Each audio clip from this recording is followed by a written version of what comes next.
Yesu apambola biso. Topesi Nzambe merci ye oyo a permettre ete na pokwa lelo toyeba na kosangana su na kati esika afin que toyeba na koloba na tina na ye. Koleswa za lokumu. Yambo to banda tosengi na mosakoli die kabondeli afungoli tango oyo na sangoli na Nzambe. Nzambe peuple biso totelemi liboso na yo. Toza lokola mabele oyo twana posi ya mai ya mbula pour que tokoka na ko produire encore une fois de plus. Pambola biso na pokwa lelo à travers le message eko makati nesika. Équipé moté na yo très puissamment aussi na tandima de tout un chacun de nous. Tia maloba malamu eko pambola biso na pokwa lelo na kombo na Yesu tolobi amen. Acclamons le Seigneur Jésus-Christ.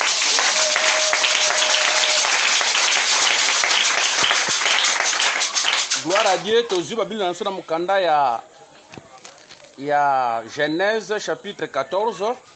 Lecture ezamwa mulai nazo tanga nazo banda na verset 1 tokokita na yango kino na verset 16 natangi na kombo na Yesu. Dans l'état d'Amraphel roi de Shinéa, Arjok roi d'Alassar de Kedorlaïmé roi de Lam et de Tidéal roi de Gojim.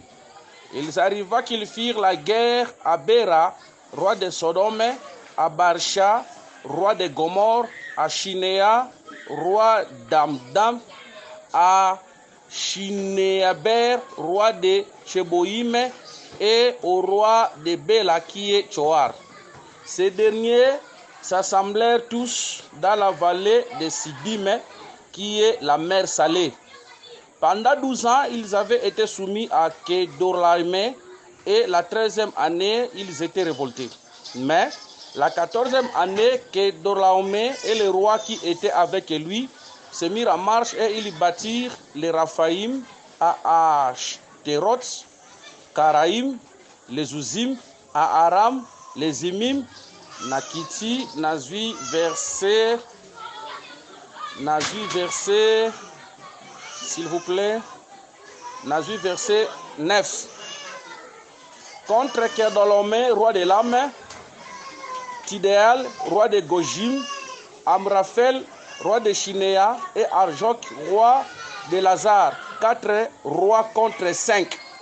La vallée de Siddim était couverte de puits de bitume. Les rois de Sodome et celui de Gomorre prirent la fuite et y tombèrent. Les restes s'enfuirent vers la montagne. Les vainqueurs enlevèrent toutes les richesses de Sodome et de Gomorre et toutes les provisions et ils en allèrent. Ils enlevèrent aussi avec ses biens Lot, fils du frère d'Abraham, qui demeurait à Sodome. Et ils enlevèrent. Et s'il vous plaît, et ils s'en allèrent. Voilà, toujours verset 14. Dès qu'Abraham apprit que son frère avait été prisonnier, il arma 318 de ses plus braves serviteurs nés dans sa maison et il poursuivit les rois jusqu'à Dan. Que le Seigneur ajoute l'explication à cette lecture. Amen. Acclamons le Seigneur Jésus-Christ.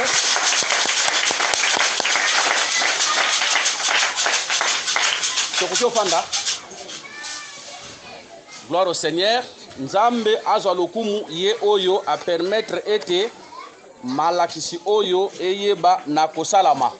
Bible lobi qui dira qu'une chose arrive sans que l'Éternel l'ait ordonné. Donc ce qui nzamba pesa ki nzela te mukolo oyo ezala elinga ke ezala te. Lokola mukolo oyo ezali sami tozo ndima ke nzambe nde a permettre ki yango ezala. Que le Seigneur soit béni. Tozo pesa nzambe merci. Nandenga poni biso parmi borateur nde ya mbonanga koteya na kopesa merci pa mosakoli dieka po bateya koteya baza ebele na kata ville ya Kinshasa et puis azape koni ayebani pe na bateya ebele ayebani ba ministre ebele oya kokaki ko inviter bango bazala ba grâce plus excellente que biso ba ya koteya mais nzambe atiaki na mutema na ye parmi ba orateur biso pe tozala sélectionner. Voilà pourquoi par marque de reconnaissance, je peux dire merci pour notre choix. Que le Seigneur soit béni. Voilà. Tokozela courante. Frère Paul a dit à Timothée, Boya, te l'en au salé là. l'occasion ezala malam to ezala mabe faut te sango malam. Donc courant ezala te, nous sommes obligés à prêcher la parole de Dieu. Que le Seigneur soit loué. Tozolo be la thème na biso général les alikolo ya les vallées. Cela veut dire ba vallée au pluriel, ba vallée belé. Mais quant à moi, et c'est Melina Lobela, likolo ya la vallée de Sidim. Nakolobela ba vallée nyosote. Ngai et c'est Mina Lobela likolo ya vallée de Sidim. Batei o bakoya na sima, moté na moté ipe akolobela vallée o ba pesi. Mais ngai na ko se contenter na suka na eloko oyo et c'est Ngai na loba. Quel est le bénis? Toko tambola boye. Point 1, na ko expliquer na nous l'autre. L'autre ya zanani parce que bitumba oyo nyonso esalama na kati ya vallée soko ozolandango muto mpena kwa pièce maîtresse oyo bitumba ezoconcerne mpenza ye eza nde question ya lot tokoexplike nanu lot aza nani.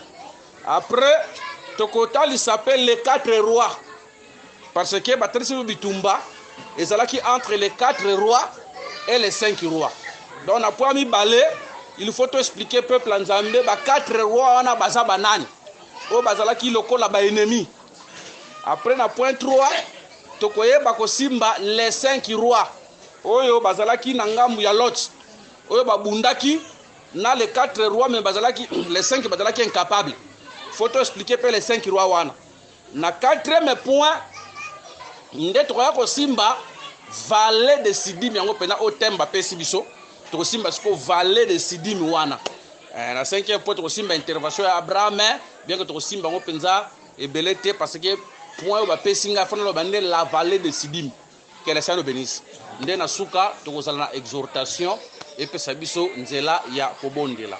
Voilà. Premier point tokoloba Lot azanani. Lot azanani.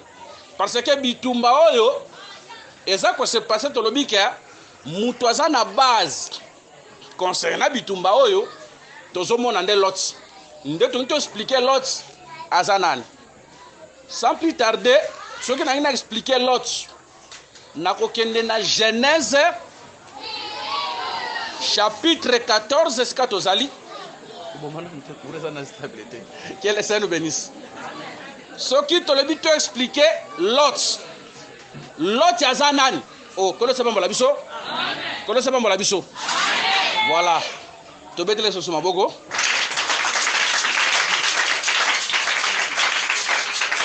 Merci.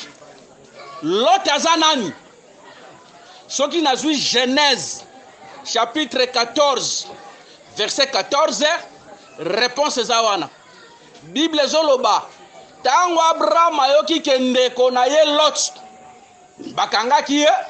Donc na dans la définition du bosso place wana Lot azalaka frère Abraham. Que le Seigneur bénisse. Donc Lot est frère Abraham. C'est pour dire que tango Abraham akoya ko sala intervention. Abraham akoya ko sala intervention pour n'importe qui te. Abraham akoya ko sala intervention pour na frère na ye. A interpréter Lot le quoi la frère Abraham. Que le Seigneur bénisse. Abraham, attention, na Genèse 14. Abraham na vie na ye azwaka na kolo ba komo mibale. To azalaka na Genèse 14 aza Abraham. Mais na Genèse 15 17 kuna nzamba ko changer kombo akokoma Abraham. Or Abraham elinkolo ba papa ya multitude.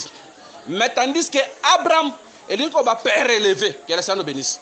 Donc tu dois comprendre que Lot azalaka nde frère ya père élevé. Que le Seigneur nous bénisse. Or tu dois ba que sur la terre ba papa baza ebele. Mais papa ya tombo mazalaka moko. Voilà pourquoi tango ala kisabangolo lenga ko sambela. Alors lorsque vous priez dites notre Père qui est aux cieux. C'est pour dire que papa o azana likolo, aza papa o azana likolo ya ba papa nyoso. Tu dois comprendre que les pères élevés ezalaka nzambe yemoko. Que le Seigneur nous bénisse. Les pères élevés ezalaka nzambe yemoko, yenda za papa o ya tombwa ma likolo ba papa nyoso. Eza nzambe yemoko. Mais remarquez, nazo expliquer l'autre azanani. Remarquez, Abraham a kosala intervention à Lot. C'est pour dire que Abraham, comme père élevé, tant a kosala intervention à Lot, cela veut dire à tout le monde, c'est le père. Ou quoi fils, ou bakangaki. Que le Seigneur le bénisse. Nazon dit que Lot, Azon la fils et pas Abraham, Azaka fils était, Azape frère et pas Abraham. Ce qui n'a pas mis ça, l'autre fils et pas Abraham, mais par rapport à la signification comme Abraham. Abraham combo na yelobi père élevé. Ce que tu as moni père élevé. Azor au Kango la mutu, n'ena comprendre que mutu azor au Kango la wana za fils et pas nae. Parce que bisoto ndi makaboye et pas ya Nzambe tozala kabana nae et pas ya Nzambe tozala ka pe ba frère nae. Amen. So na lo babongo na kozonga na Eden. Tangu Nzamba zokela Adam. On remarque en créant Adam, Ève a kobima na kati Adam. Mais ce que tu ni Ève, mobali non nani, awebi son nani Adam. Que le Seigneur nous bénisse. Ce qui Ève a lobi que Adam za mobali na e a cosité. Mais ce que tu ni pe Ève, tata na yo nani, awebi so tata na nani Adam. Parce que origine sika bima mutabimi sa nani Adam. Que le Seigneur nous bénisse. Je prends Adam comme le Seigneur. Tony ma que le Seigneur. Azalaka tata na biso. Azalaka tata na biso kakate. Azalaka pe mobali na biso. Azalaka mobali te. Azalaka pe frère na biso. Que le Seigneur nous bénisse. Pourtant, bazo que la Ève. Zambazolo ba que il n'est pas bon que l'homme soit seul. Je lui ferai une aide semblable. Cela veut dire Ève azozala aide. Na do comprendre tango azala aide, cela veut dire azoya po asunga Adam. Ce qui peut na bengi Ève lokola servante ya Adam na sumukite. Parce que aide azala musali. Ou sengela sala musali po asunga e.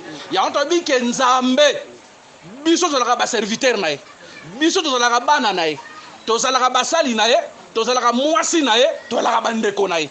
S'il avait quitté le ciel pour un assez mabele, ayakande Paul kandeko nae. Que le Seigneur nous bénisse. Ayaka Paul kandeko nae. Parce que pour ndeko nae parce que Abraham ne pouvait pas s'élever, ce qui pour mutu mususu, ce qui a tellement qui c'était à cause de son frère. Yango un jour le Seigneur a otambola. Maman na ina nzoto aye, na bandeko ne nzoto baye. Baye ko yebisa ye boye. Seigneur, maman na yo, na bandeko na yo bahali banda baluka yo. Que le Seigneur nous bénisse. A tourna tali baye ko dina ya lobi. Gloire au Seigneur. A tourna tali ba disciple alobi nani yango mama na ngai, nani yango seton de ko na ngai, eza mutoro so so ko na nzambe pa so sale ni a cha pratiquer. Le Seigneur nous bénisse. Faut comprendre que tout ça va faire à Jésus. Donc yonde wo sala wana ozala ndeko Yesu, ozala mama Yesu. Donc tant que on a vu soit catholique, on a vu qu'on par rapport à premier Adam. Pour la seconde Adam, tu vas frère. La première Adam, frère Paul a fait signe dans l'acte de la chapitre 17. Alors dit que Nzamba permet que mokili mobimba mana makila moko. Makila moko balo bawana ezala Adam. Que le Seigneur nous bénisse.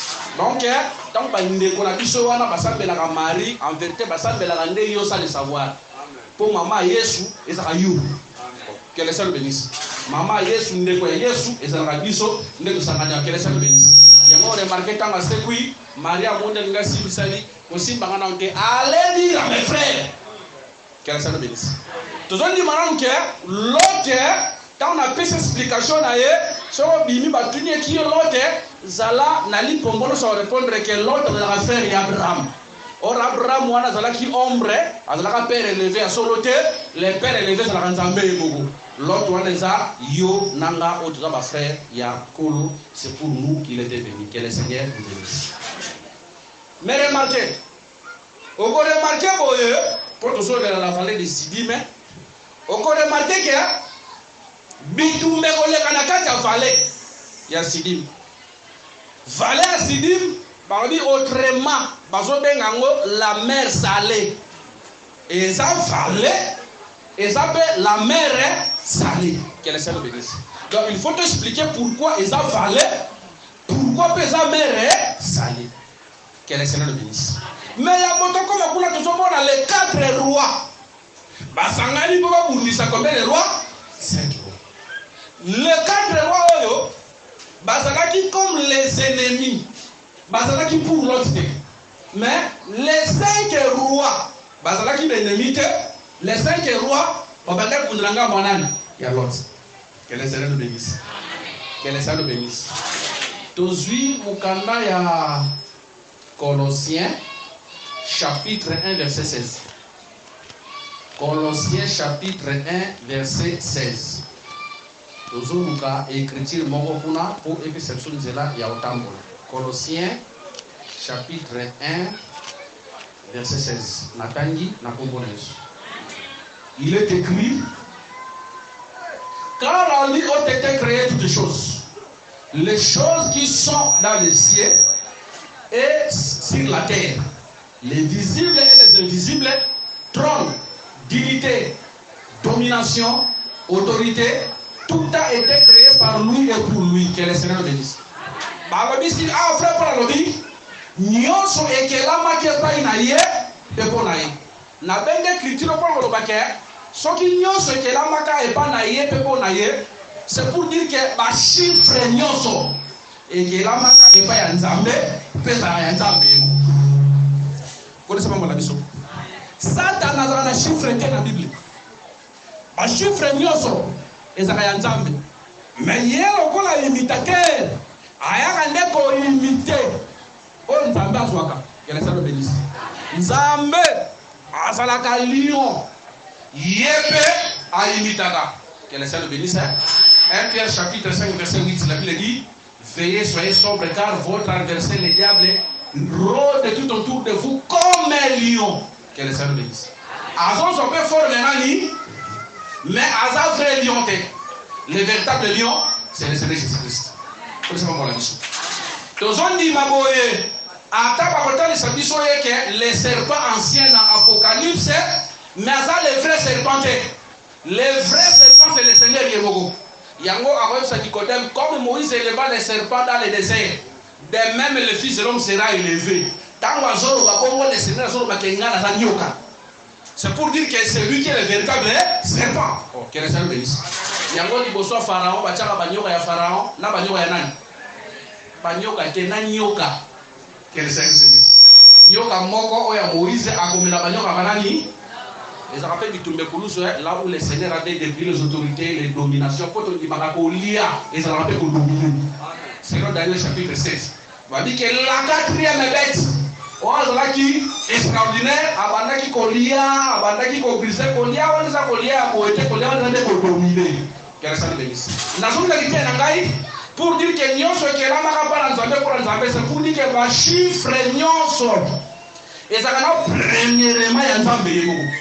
Ata chiffre 4, oto simba awa et on le verra nzambe yego. Connaissez pas pour la biso. Connaissez pas pour la biso.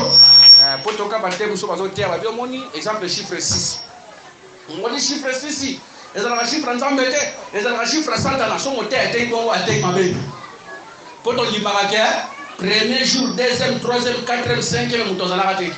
Mais tant que ce comme na 6e jour, il faut image nzamba bima ba mona. Image nzamba on a ombre la danse. Mais azoya le na 6e jour. Oh, que le Seigneur bénisse. Mais Colossiens koyem sangake l'image nzambe la ada wana teo ya ombre wana. Colossiens chapitre 1 verset 15 ça veut sangake image nzambe dans le Seigneur. Donc Jésus dans la image nzambe. Il y a autant dit que pendant les 5 jours oyo image nzambe ça la te ça rappelle le temps de la loi. Les chiffres 5 wana ça s'appelle le temps de la loi. Oyo to mona image nzambe te. Mais dans 6e jour koki l'image nzambe image nzambe na baba c'est ça le Seigneur c'est ça nzamba la ta kinzo to ebo kisema que le Seigneur bénisse. Je rentre ici pour expliquer le chiffre 4. Ba ennemi oyo baza combien? Baza 4 ennemis. Sikoyo ba ennemi baza 4 bazoya ko bundisa les 5 ennemis. Ndeto zo lingato expliquer les 4 ennemis. Avant d'expliquer chiffre 4 pas ennemi, Nako expliquer dans chiffre 4 pas nzambe moko parce que tu dis que nyonso ke la maka pa na nzambe pe po na nzambe. C'est pour dire que le chiffre 4 premièrement il obela nzambe moko. Yango ko remarquer boye na Eden tozaka na fleuve moko mais fleuve wana se dirige na combien de bras? 4 bras. O loba na biso te ke tozaka na 4 fleuves. Te tozaka na 4 fleuves te. Tozaka na fleuve moko mais oza na combien de bras? 4 bras. Que le Seigneur bénisse. O remarquer na Israël bazaka na année moko mais année wana ezalaka na 4 saisons. 4 saisons wana et osala 2 années te. 4 saisons wana et ça sera combien d'années? Une seule année. Quel est le bénisse? Et loko et comme ma biso tie par les 4 êtres vivants, to comme on a lion, veau, aigle, na agneau. To donc les chiffres 4 loko no so 4 to moni wana et le blaga le Seigneur yemoko. Autant wa ki na sia mabele azalaki lokola lion, cela veut dire fils de David. Azalaki lokola agneau, veau, cela veut dire fils d'Abraham. Donc que le fils d'Abraham azalaka sacrifice pour nzamba sengaka Isaac azala sacrifier. Donc abi sacrifice. Quel est ça le bénisse? Yemoko fils de l'homme, pe yemoko fils de qui? Fils de Dieu. Donc ce qui toque plus loin à 1 Corinthiens chapitre 14 verset 6 et autres exceptions le colonie à 4 parler, eux autres le Seigneur yemoko. Quel est ça le bénisse? Mais ce qui nous embarrasse au chiffre 4, et c'est que tu as ennemi pas imiter le chiffre 4, mais il s'embarrasse. Il y a un mot qu'on remarque, na mukanda ya Joël. Kuna mukanda Joël, on remarque, nous embarrassons le baquet, je vous remplacerai les années, où il va sauter, va dévorer, va Azam, va Gazi, na va Jelek. Pour nous, combien d'insectes? 4 insectes. Mais normalement, tant que le Seigneur a quitté il fallait que je vous remplacerai les années qui ont dévoré les 4 insectes. Mes grandes armées que j'avais envoyées. Que le Seigneur bénisse. Quand on dit ma tante au terre, on a même la français la Bible. Tout le monde a la français la Bible. Vous ne savez pas mon avis. Donc, tant que ma grande armée, tu comprends que les 4 insectes, ils ont représenté 4 armées. Mais les 4 insectes, ils ont représenté une seule armée. Or, les 4 insectes, ils représentent les 4 nations. Ils ont dévoré la maison d'Israël. Il y a autant que dans Daniel chapitre 2, les 4 insectes, ils ont représenté la statue. Mais la statue, on a combien de parties? 4 parties. La tête d'or. Tant que tu as 7 poitrine d'argent. Tant que tu as cuisse des reins. Tant que tu as 7 makolo, ma belé mélangé na fer. Que les Seigneur bénisse. Mais tu as 4 statues. Tu as combien de statues? Statues à Moko, mais elles sont composées de combien de parties? Que les Seigneur bénisse. Ce qu'on peut avoir une réponse claire. Il y a 4. Donc, la réponse claire, il y a 4 animaux, il y a 4 ennemis. Et comme Mabison Balamoko dans Apocalypse chapitre 6. Tant que nous dans Apocalypse chapitre 6, on a Bakotali Sabiso, cavalier Moko, Oyazobima. Na première saut, Balaba Zalaki na couleur à pembe. Na deuxième saut, Azalaki na couleur rouge. Na troisième saut, Azalaki na couleur noire. Mais tant que nous avons na quatrième saut, nous avons Azalaki na couleur blanc. Et ça n'a pas été nous battre à Kala. Vous avez que cavalier wana, et ça va le Seigneur Jésus-Christ te battre, il m'a bé cavalier ça ajouté. Que le Seigneur bénisse. Cavalier ça ajouté. Tout le babouye, ba cavalier ba ta quatre té. Cavalier ça ka moko, mais quoi nous avons les 4 couleurs différentes. On remarqué la première saut, ba ça couleur à pembe, ba peut si congoté. Na deuxième saut, couleur rouge, ba peut si congoté. Na troisième saut, ba peut si couleur noire, ba peut si congoté. Mais quand tu comme na quatrième saut, couleur pâle, kuna ba ke ko pesa congo na. Ba dit que il s'est nommé la mort. Tu comprends madame que cavalier oyo c'est la mort, que le Seigneur bénisse. À 14 chiffre 4, mais comme on a eu, c'est la mort. On doit comprendre dans Jean 14, le Seigneur a commandé, je suis le chemin, la vérité et la vie. Quelle service? Si le Seigneur est la vie, quand on va bien cavaler la mort, tu comprends directement c'est l'ennemi. Quelle service? Quand on va bien cavaler la mort, tu comprends directement que c'est l'ennemi. Connaissez pas la mission. Tu comprends que cavalier oyo, ils ont souté, cavalier oyo, ils ont embêté, cavalier est ennemi. Nazomi balano pour la c'est que les 4 rois, oyo bazoya ko 5 rois représentent la mort, représentent l'ennemi. Quelle service? Et autant ça monguna, oyo a vu chiffre 4, mais Seigneur oyo baké, quand nous avons un chiffre 4, un chiffre 4 pour manifester la vie. Mais quand l'ennemi prend le chiffre 4, a un chiffre 4 pour manifester la mort.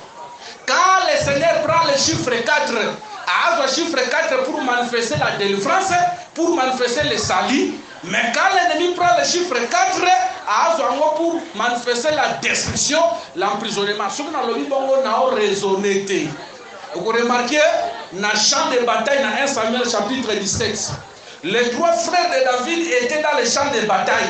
Mais les 3 frères, Bazalaki na makoki a aussi Goliath, Goliath l'ennemi. Mais David a comme le 4e de la famille na bango. Tant David a comme le 4e, c'est alors que David a eu la délivrance, David a eu la salut. Quelle est la bénédiction? Or, les 3 frères, au Bayaki Liboso, Batal Sakala loi, les prophètes et les psaumes, Oyo Batikala aussi Goliath, Bapé Sakavide. Mais David est en 4e. C'est le Seigneur Jésus. Autant nous avons un chiffre, donc la 4e position, c'est pour amener la vie, c'est pour amener la délivrance, c'est pour amener le salut. Quel est le ministre? Il y a un dit que quand nous avons un chiffre 4, ils ont pas Sikola, ils ont pas sa fille, ils ont pas Bikisa. Mais quand l'ennemi prend le chiffre 4, ils ont pas ça la contraire. Il y a quoi ça? Cela veut dire c'est pour emprisonner, c'est pour détruire, c'est pour donner la mort. Quel est le bénéfice? Parce que dans les 4 animaux, les 4 rois au Bazoya, Bayaki pour se faire sa lotte, Bayaki pour la Mokangalot. Quel est le bénéfice? Ba commissaire prisonnier. Bayaki pour les 50 lottes, Bayaki pour dépouiller l'autre. Babo de l'union sur l'autre dans la Kinayango, afin que l'autre atikala vide. Quel est le bénéfice? Que le Seigneur nous bénisse. En avant le Seigneur Jésus-Christ. Voilà. Voilà t'expliquer les 4 rois comme l'ennemi. Que le Seigneur nous bénisse. Maintenant, vous remarquez aussi les 5 rois. Les 5 rois, bango bazalaki na ngambu ya roche. Bango nde bakokunda contre l'ami ennemi. Que le Seigneur nous bénisse. Naïbi que ça la banzela ebele ya Olanda wana mais na tambola pina place wana malembe. Que le Seigneur nous bénisse.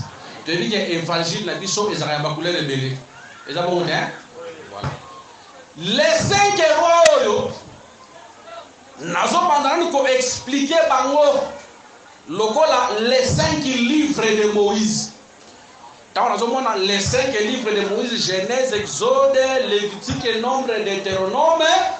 Les 5 livres wana et le belaki tout simplement sur la loi. Le Seigneur bénisse.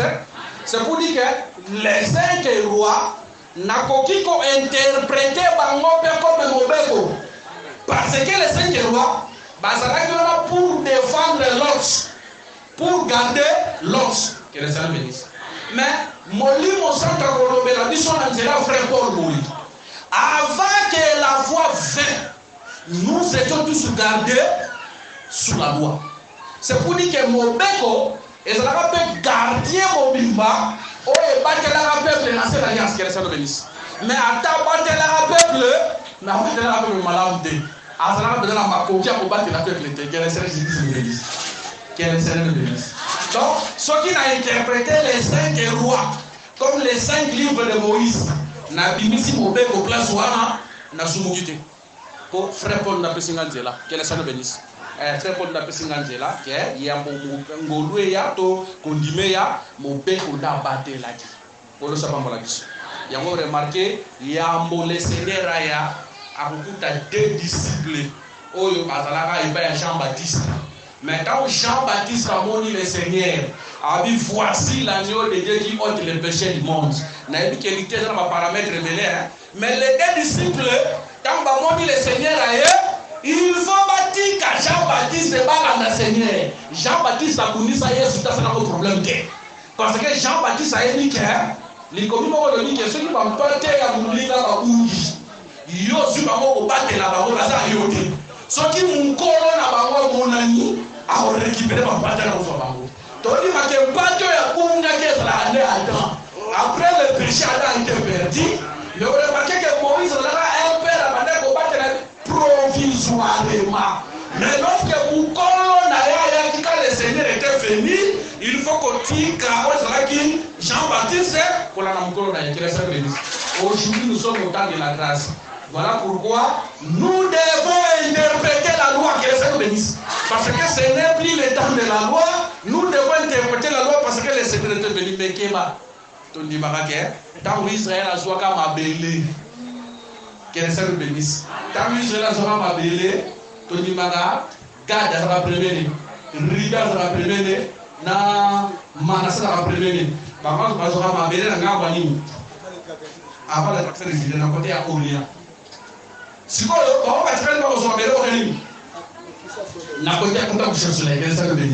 mais on remarque, Mibali, faut pas dire qu'Abasi, Nabana, Baka de Sabasunga, Ngamwana, Bababele. Tous on dit que la Bible, il y a des écritures hommes, il y a des écritures femmes, il y a aussi des écritures enfants. Que le Seigneur bénisse.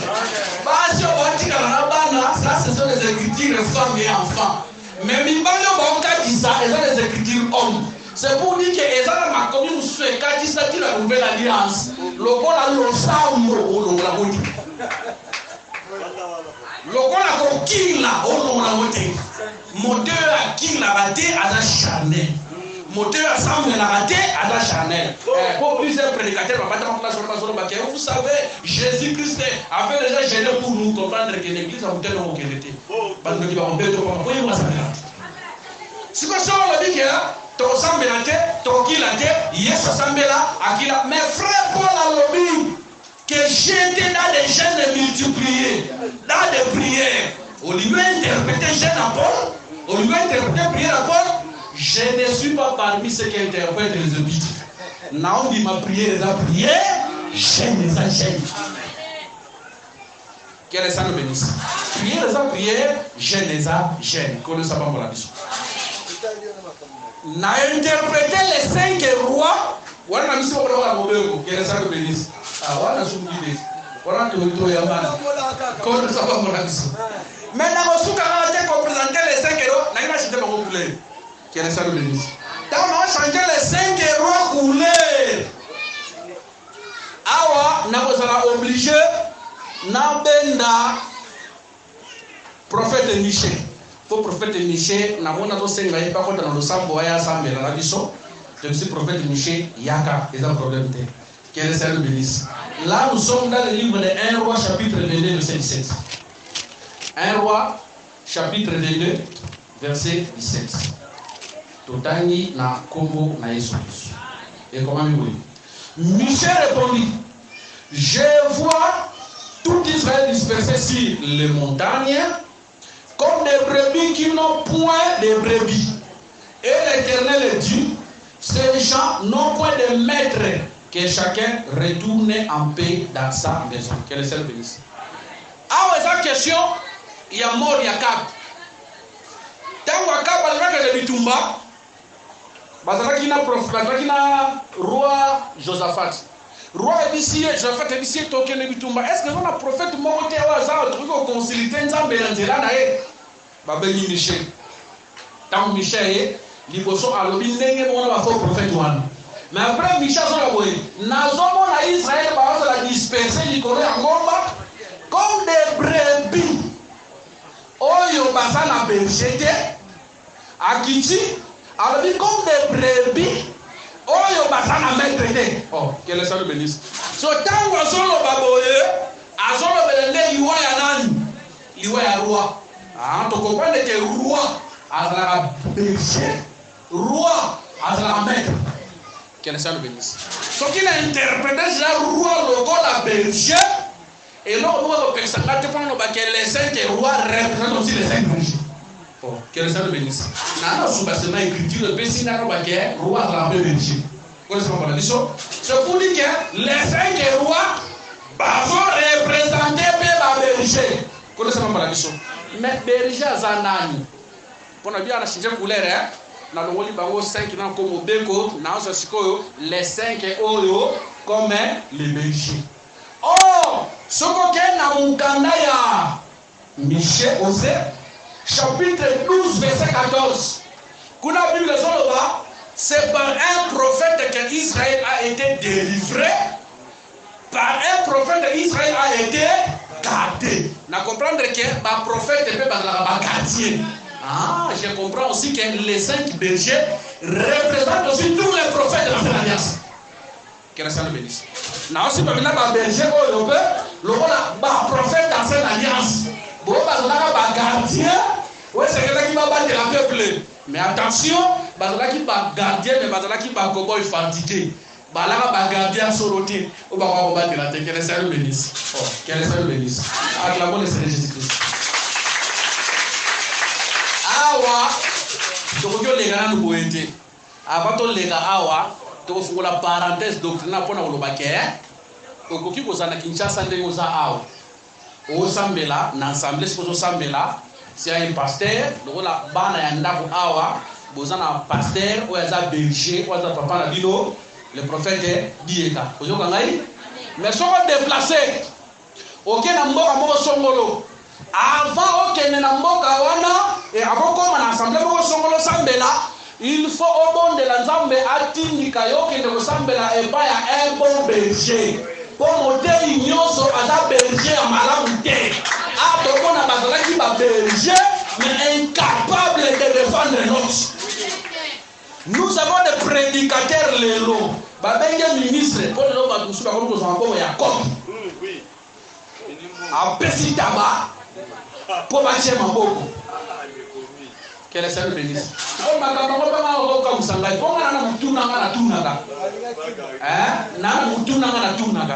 est-ce que Natango Bantoma, Tabanda au Chamabou, Bandamo peut se mettre là-bas. Tabanda au Chamabou, Babano peut s'en bon. Mais les gens comme vous avez un tombeau, la ministère peut s'en bon, on a eu qu'à les critiquer la Bible dans mon époque. Quel est ce que je dis? La Bible dans mon époque. Moi, quand je fais ça, la reconnaissance ministérielle, maman n'a fait pas la banque. Baboumi Taba, Basombi Gombe, moi, la bango, mon temps est tout bas à la fête. Quel espère nous bénisse? Quel espère nous bénisse? La nuit est née dans le papa côté na litéa, papa Robi, elle a côté Igoro, et c'est là qui bâtit ma boue. Sikoyo asasa ki fait pas na watu ba timboka basumi mataba ba ngombe ba bomi sikoyo ba bike yo tolongoli yo ba kocho suma bongo ah tout ça est déjà fait to bomi mataba to ba ngombe wala ngai.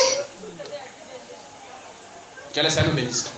Avant d'aller prier dans une assemblée sengeli olukoye bana nu berger wana est-ce que ça na makoki ko batela yo? Attention, ne donnez pas ta vie à n'importe qui.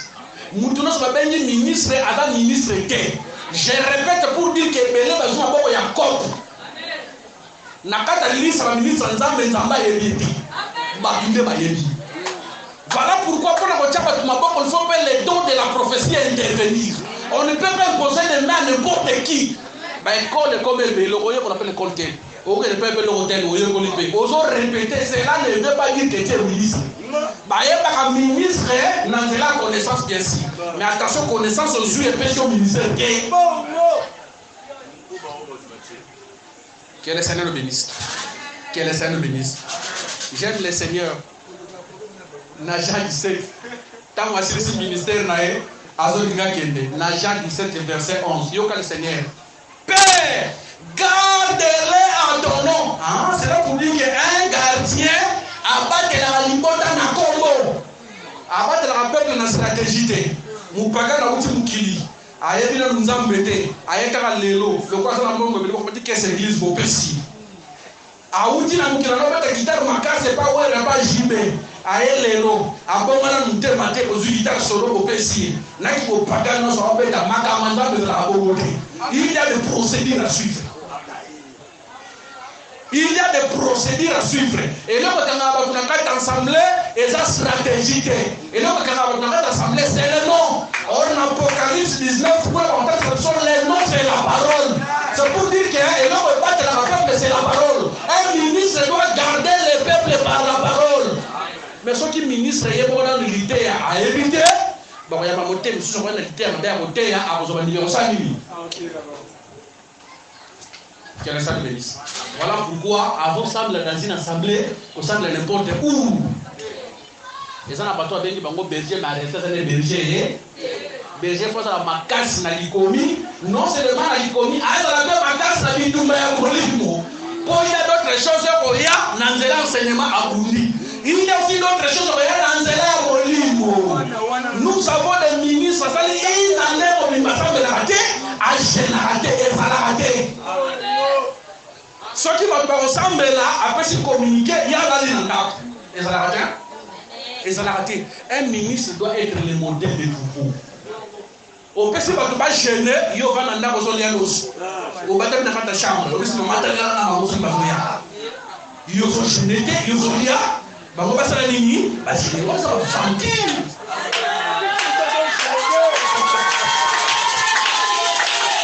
On est à gentil. Quel est cela nous bénisse? Le ministre est fait dans la modèle. Ceux qui ont beaucoup de sabatou gêné, il y a beaucoup de fois dans la montagne pour ça qu'on gêne. Aye penza avant na baye na peuple ba boni bena papa no sala nini a okila et ko pesa suma kasi ba sala nini frère Paul Robi soye mes imitateurs comme moi je suis imitateur de qui Thomas kwa ko bana ngate ke landa ka litena au landa ka vina ngate na so bate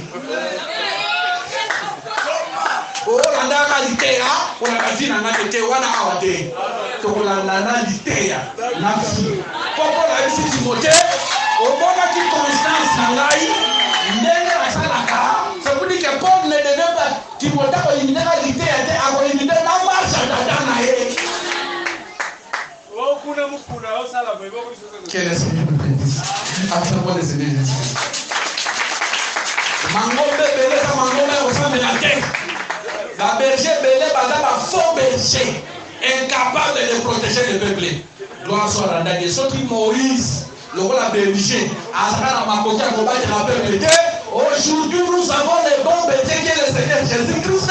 Il est capable de veiller sur nous.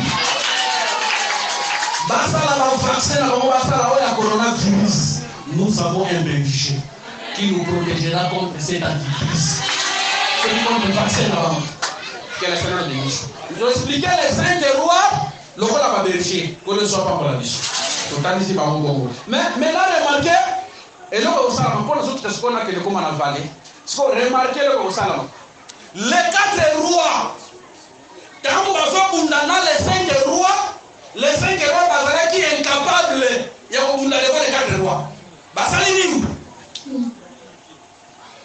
quel est le Seigneur bénisse? Bakimi, monter à malade, on en a offert la bandimité.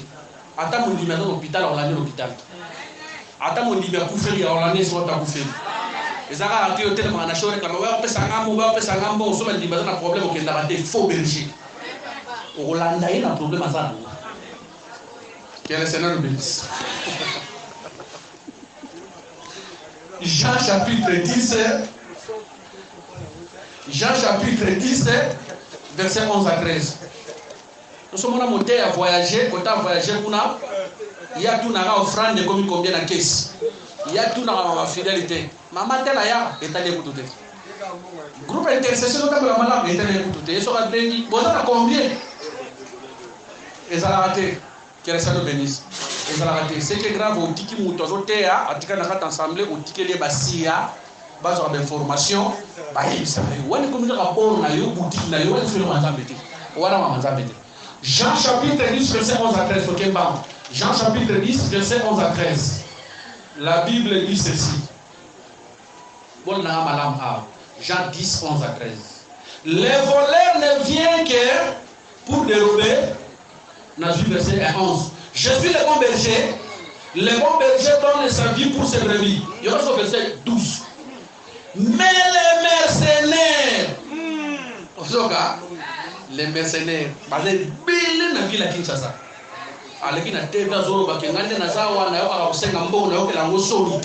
mercenaires. À qui tient que le Seigneur bénisse. Acclamons le Seigneur Jésus. Les mercenaires vont être belés, à au sein d'Ambongo, pendant le 1er janvier et le 31 décembre. L'église nous va pour son beau aussi la rater, ils ont la raté. Tu continues. Mais les mercenaires qui n'est pas le berger et qui n'appartient pas les brebis voient venir les loups, abandonne les brebis et prend la fuite. Donc, ce moment, les 5 qui m'ont mercenaires. Bien que Bada 5, mais à la 5 ici, on peut nous mercenaires. Aux autres, les 4 bazoya ne louent. Que le Seigneur bénisse.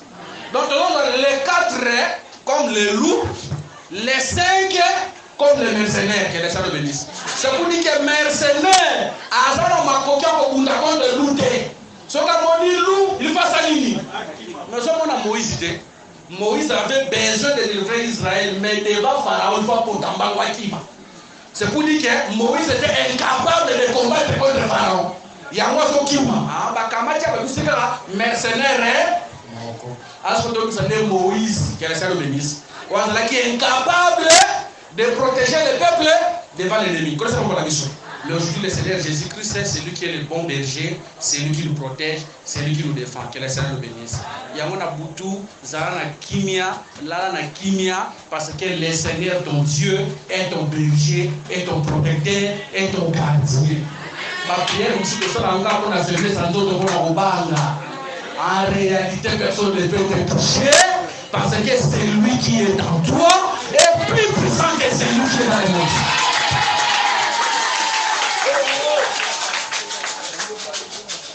Que le Seigneur nous bénisse.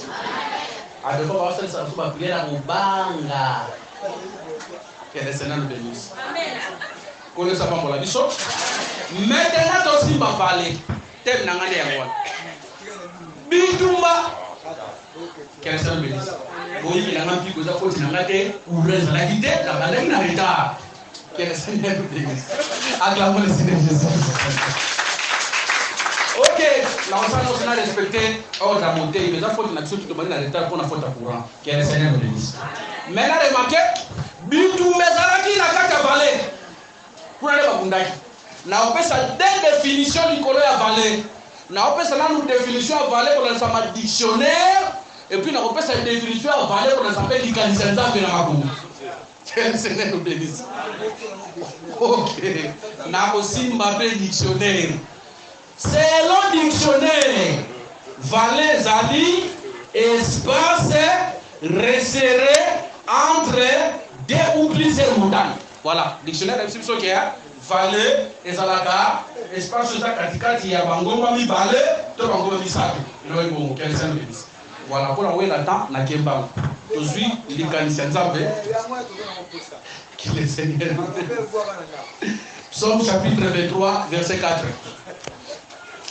Aujourd'hui, Psaume chapitre 23, verset 4. Que le Seigneur bénisse. Psaume 23, verset 4. Quand je marche dans la vallée de l'ombre de la mort, je ne crains aucun mal, car tu es avec moi. Ta oulette et ton bâton me rassurent. Ah, on a vu la définition de David. David a dit que quand je marche dans la vallée de l'ombre de la mort, on a compris que vallée, et c'est ce que je vous dis. Que le Seigneur nous bénisse. Donc, la vallée, et c'est ce que je vous dis. Et ça là, et ça comme ça. On te explique que les 4 rois sont déjà comme la mort. Il y a un autre chose avant que le Seigneur Jésus-Christ aille sur la terre, cette terre était toute une vallée où la mort est régnée. Amen. Que le Seigneur nous bénisse. Avant l'arrivée de Jésus sur la terre, l'humanité tout entière, et elle a qui valait mon bimba au Israël. Que le Seigneur nous bénisse. Quand on dit Maraboui, quand on dit Adam, on dit Adam a valé. akelaki ada likolo ya ngomba anazwa na ngomba comme les royaumes nazwa comme les jardins comme la présence de Dieu mais tango adanzo sumuka Adam d'abord il faut quitter montagne quitter la vallée et c'est quand il ezalaki voilà pourquoi nakoki koleka te pona koyebiso ke banga lisumu la vie du péché est comme ça qu'on perd le makambo repéré la vie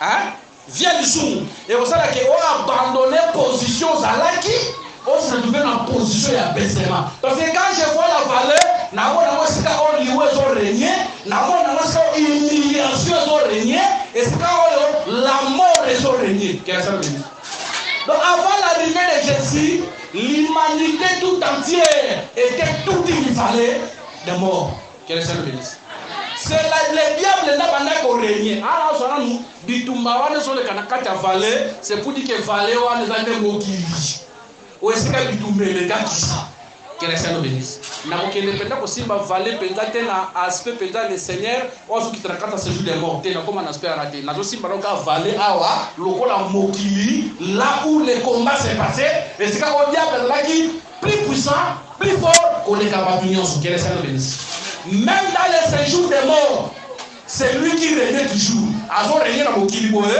a régner pe na kata ce jour de mort que le Seigneur bénisse voilà pourquoi quand le Seigneur était venu tangoye il faut abonder na valeur de l'humanité boy so ka lonye na valeur de l'humanité bo arolande sous na séjour de mort de la kuna arolonga aboto li klabini que la Seigneur Jésus nous bénisse que la Seigneur Jésus nous bénisse na lobi valeur et autant ça na l'humanité mokili là où la mort est banda ko sala nini banda ko que la Seigneur nous bénisse mais ba yebisi biso ke valeur ngo bazobenga ngo be mère nini mais salé c'est pour dire que eza valé otomoni liwezo renye wana eza valé mais ça ka valé te eza pe mer salé que les saints bénissent or quand on voit la mer la gamal ça na buzindo eza buzindo mingi directement tant nous on a mai je ne raisonne pas Apocalypse 7:15 on s'en a que les eaux qui disent à vie